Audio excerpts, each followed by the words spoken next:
Operation সিন্দুরের প্রথম বার্ষিকী vice admiral AN Pramod এটিকে সন্ত্রাসবাদের বিরুদ্ধে ভারতের সংকল্প এবং জাতীয় নেতৃত্বের কৌশলগত স্বচ্ছতা এক যুগান্তকারী উদাহরণ হিসেবে বর্ণনা করেছেন। তিনি উল্লেখ করেন যে এই অভিযানটি সন্ত্রাস প্রতিরোধের এক নতুন মাত্রা যোগ করেছে। তিনি বলেন 6 থেকে 7 মে রাতে নৌবাহিনী, ভারতীয় সেনাবাহিনী এবং ভারতীয় বিমান বাহিনীর সাথে সমন্বয় করে সন্ত্রাসী পরিকাঠামোর উপর সুনির্দিষ্ট হামলা চালায়, যা 3 বাহিনীর শক্তিশালী সমন্বয় এবং অভিযানগত সৌহার্দ্যকে তুলে ধরে। I consider it as a privilege to be amidst you on the first anniversary of Operation Sindoor, an operation that stands as a defining testament to India's resolve against terror and to the decisive strategic vision of our national leadership.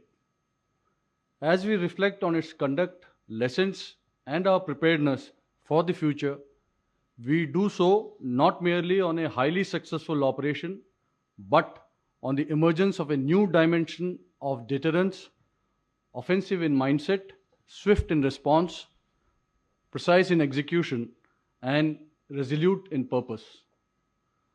Operation Sindoor underscored the strategic vision of our national leadership, which provided a precise and unambiguous mandate and the necessary operational freedom, enabling decisive kinetic action by the Indian Defence Forces.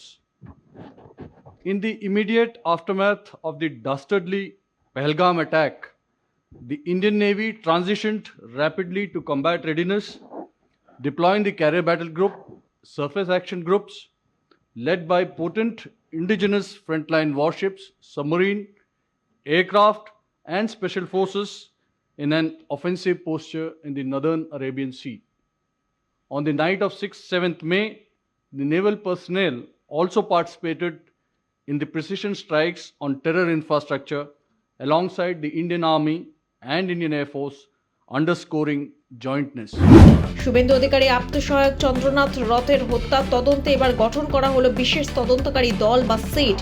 এই তদন্তকারী দলে রাজ্য পুলিশের আধিকারিকদের পাশাপাশি সিআইডির আধিকারিকেরাও থাকবেন। পরিকল্পনা করে চন্দ্রনাথকে খুনিরা এসেছিলেন 2টি বাইক, একটি গাড়ি চেপে। গাড়ি ও বাইক 10 মিনিট আগে থেকে ঘটনাস্থলে অপেক্ষা করছিল। গাড়ি দিয়ে গাড়ি আটকে গুলি চালিয়ে খুন করাই ছিল পরিকল্পনা, খবর পুলিশ সূত্রে। শুভেন্দু অধিকারী আত্মসহায়ক চন্দ্রনাথ রথ খুনের ঘটনাকে কেন্দ্র করে উত্তাল রাজ্যের বিভিন্ন এলাকা। দক্ষিণ 24 পরগনার ডায়মন্ড হারবার, পশ্চিম মেদিনীপুর জেলার শালবনী সহ একাধিক এলাকায় বিক্ষোভে সামিল বিজেপির কর্মী সমর্থকরা।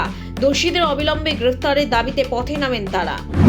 পাঞ্জাবের মোহালিতে এক বহুতলে ইডির হানা, এলাকায় হুলস্থুল। জানা গেছে আর্থিক দুর্নীতি মামলায় বৃহস্পতিবার সকালে আচমকা ওই বহুতলে এক ইমারতি ব্যবসায়ী ফ্ল্যাটে হানা দিয়েছিলেন ইডির আধিকারিকেরা। ইডির উপস্থিতি টের পেতেই ফ্ল্যাট থেকে নিচে টাকা ফেলতে শুরু করেন ওই ব্যবসায়ী। কখনো ঝমঝমিয়ে তো কখনো মুষলধারে, যখন তখন বৃষ্টি শহর কলকাতা সহ আশেপাশে এলাকায়। কখনো কখনো মেঘের আড়াল থেকে উকি মারছে রোদ। আগামী রবিবার পর্যন্ত গোটা দক্ষিণবঙ্গ জুড়ে বজ্রবিদ্যুৎ সহ বৃষ্টির পূর্বাভাস। শুক্রবার 40 থেকে 50 কিলোমিটার গতিবেগে ঝোড়ো হাওয়া বইতে পারে।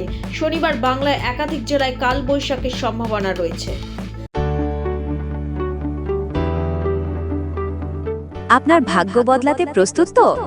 এবার নিয়ে এসেছে সিকিম রাজ্য লটারি ডিয়ার মেডে বাম্পার 2026। প্রথম পুরস্কার পুরো 3 কোটি টাকা নিশ্চিত। হ্যাঁ, একদম ঠিক শুনেছেন, 3 কোটি টাকা।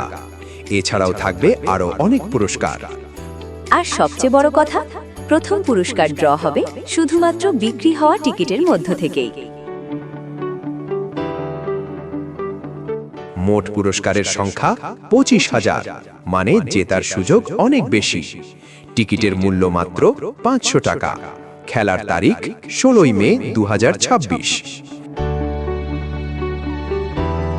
বিনা সিরিজে খেলা, সহজ, স্বচ্ছ এবং নির্ভরযোগ্য। আর লাইভ ড্র দেখতে ভুলবেন না লটারি সংবাদ ইউটিউব চ্যানেলে। তাহলে আর দেরি কেন?